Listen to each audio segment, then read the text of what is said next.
একটি ফেসবুক পেজে user name অনেক বেশি গুরুত্বপূর্ণ।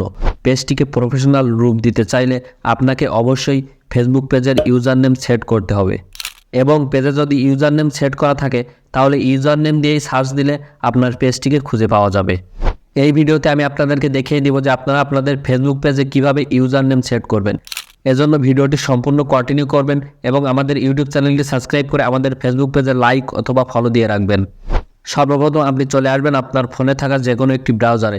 এক্ষেত্রে আপনি চাইলে ক্রোম ব্রাউজারটি ব্যবহার করতে পারেন।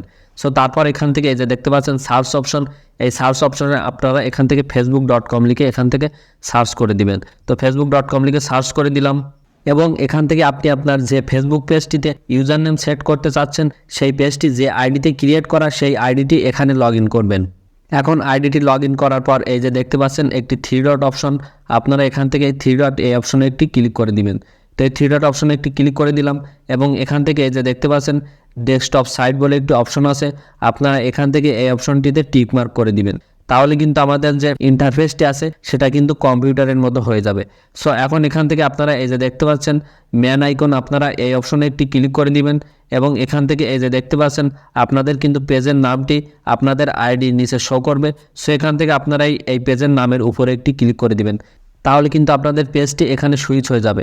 এখন এখান থেকে এই অপশনে একটি ক্লিক করে দিলাম। এখন এখান থেকে আপনারা এই যে দেখতে পাচ্ছেন আপনাদের যে পেজের লোগো অথবা পেজের যে আইকনটি আছে আপনারা এখান থেকে এই কর্নারে এই অপশনে একটি ক্লিক করে দিবেন। তারপর এখান থেকে এই যে দেখতে পাচ্ছেন সেটিংস অ্যান্ড প্রাইভেসি বলে একটি অপশন কিন্তু এখানে আছে, আপনারা এখান থেকে এই অপশনে একটি ক্লিক করবেন এবং এখান থেকে এই যে দেখতে পাচ্ছেন সেটিংস অপশন আছে, আপনারা এখান থেকে এই সেটিংস এই অপশনে একটি ক্লিক করে দিবেন। তো সেটিংস অপশনে একটি ক্লিক করে দিলাম। এখন আপনাদের সামনে কিন্তু এমন একটি ইন্টারফেস আসবে। এখান থেকে কিন্তু আপনারা দেখতে পাচ্ছেন ইউজার নেম সেট করার একটি অপশন আছে। আপনারা এখান থেকে জাস্ট যে ইউজার নেমটি দিতে চাচ্ছেন আপনারা সেই ইউজার নেমটি এখানে সেট করবেন। তো ইউজার নেমটি সেট করার জন্য আপনারা জাস্ট এখান থেকে এই অপশনে একটি ক্লিক করে দিবেন এবং এখান থেকে দেখতে পাচ্ছেন ইউজার নেম সেট করার একটি অপশন কিন্তু এই যে চলে এসেছে। আপনারা এখান থেকে এই যে দেখতে পাচ্ছেন এই অপশনে আপনারা এখান থেকে যে ইউজার নেমটি দিতে চাচ্ছেন আপনারা সেই ইউজার নেমটি এখানে লিখে দিবেন। দেখতে পাচ্ছেন আমি কিন্তু আমার ইউজার নেমটি লিখে দিয়েছি, তারপরেও কিন্তু এখানে ইউজার নেমটি নিচ্ছে না। দেখতে পাচ্ছেন পাশে কিন্তু একটি ক্রস অপশন চলে এসেছে। আপনাদের যখন এই অপশনটি চলে আসবে তখন আপনারা আপনাদের ইউজার নেমের সাথে এখান থেকে কয়েকটি সংখ্যা লিখে দিবেন। তো আমি এখান থেকে 0 এবং 1 লিখে দিচ্ছি।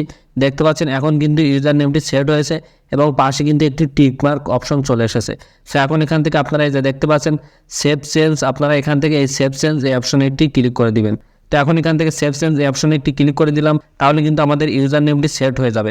দেখতে পাচ্ছেন আমাদের ইউজার নেমটি কিন্তু সেট হয়ে গিয়েছে। এখন যদি আমরা এখান থেকে সরাসরি আমাদের ফেসবুক অফিসিয়াল অ্যাপ্লিকেশনের ভিতরে গিয়ে যদি একটু চেক করি যে আমাদের ইউজার নেমটি সেট হয়েছে কিনা, তাহলে কিন্তু আমরা কনফার্ম হয়ে যাবো যে আমাদের ইউজার নেমটি সেট হয়েছে। তার জন্য এখান থেকে অপশনে একটি ক্লিক করে দিলাম এবং এখন এখান থেকে এই যে দেখতে পাচ্ছেন প্রোফাইল অপশনে এসেছি এবং এখান থেকে এই যে 3 ডট, আপনারা এখান থেকে এই 3 ডট এই অপশনে একটি ক্লিক করে দিবেন। তো 3 ডট অপশনে একটি ক্লিক করে দিয়েছি। দেখতে পাচ্ছেন এখানে কিন্তু আমাদের ইউজার নেমটি সেট হয়ে গিয়েছে।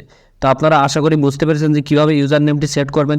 তো এখন যদি এখান থেকে এই যে দেখতে পাচ্ছেন কপি লিঙ্ক, আপনারা এই অপশনে ক্লিক করে আপনি যদি এই লিঙ্কটি কারোর কাছে পাঠিয়ে দেন তাহলে কিন্তু সেই ব্যক্তি সরাসরি এই লিঙ্কে ক্লিক করার মাধ্যমে আপনার পেজটিকে ফলো দিতে পারবে। তো আশা করি আপনারা বুঝতে পেরেছেন যে কীভাবে ফেসবুক পেজে ইউজার নেম সেট করবেন। তো ভিডিওটি ভালো লাগলে অবশ্যই ভিডিওটিতে একটি লাইক করে চ্যানেলটি সাবস্ক্রাইব করবেন এবং ভিডিওটি ফেসবুক পেজ থেকে দেখে থাকলে অবশ্যই আমাদের পেজে একটি লাইক অথবা ফলো দিয়ে রাখবেন। তো দেখা হচ্ছে পরবর্তী আর একটি নতুন ভিডিওতে। ততক্ষণ সবাই ভালো থাকুন, সুস্থ থাকুন।